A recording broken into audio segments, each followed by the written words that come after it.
started in here, and I've been in here. Cam, did you want to do another dramatic reading? I would love to. Sweet. Things, but- I've got a presidential speech for you to read that was never delivered.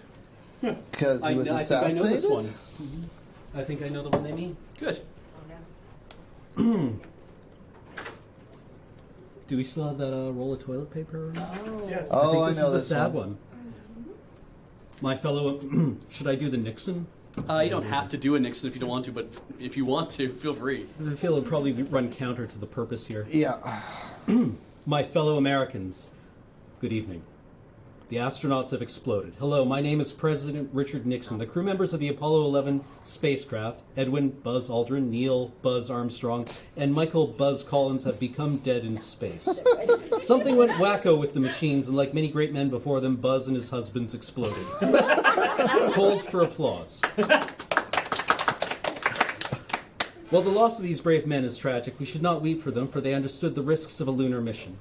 They knew that space was an area where things go wacko with the machines. We made it clear that if they exploded in space, there was very little hope of putting them back together. I'm sure as their spaceship was erupting into a flaming chamber of death all around them, the astronauts were thinking, this makes a lot of sense. We can take comfort in that. Buzz and his husbands did not jump into space because they knew they would succeed. No, they went to space because mankind has an unquenchable thirst for strange new rocks. The moon is brimming with weird stones and boulders, and we want them. Mankind wants the baffling rocks, and even though these men exploded, we're going to send more men to get the rocks.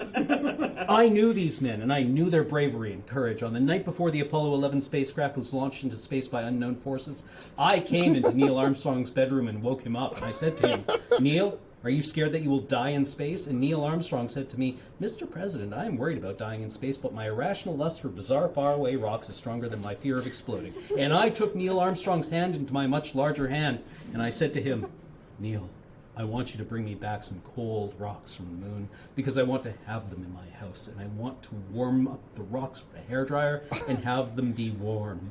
And Neil Armstrong said, I'll either do that or I'll explode, and I don't care which one happens. Then Neil Armstrong got out of bed, walked out of his own bedroom, and left his house, leaving me alone in the dark. I knew Buzz Aldrin, too. He was brave and noisy. He would often boast that when he got to the moon, he would jam a Japanese flag into the soil just to make NASA shriek and holler.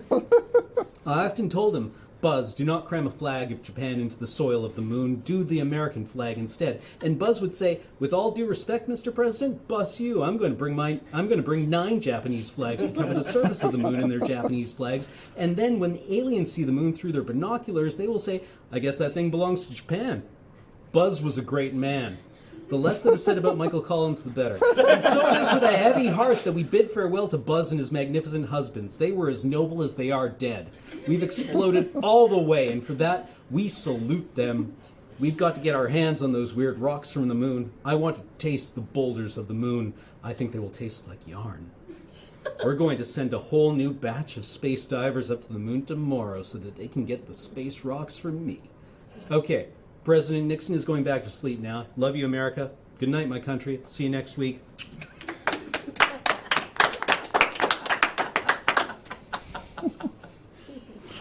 That's real good. Oh man, I like that. Do you need to? Yeah. That can be found on ClickHole. if you've ever been to ClickHole, I love ClickHole. Yeah. Yeah. Yeah, I love, they had an article called, I signed on for 2 years to a commercial whaling vessel, and you'll never know, or you'll never believe what I learned about the human spirit. And it's the full text of Moby Dick.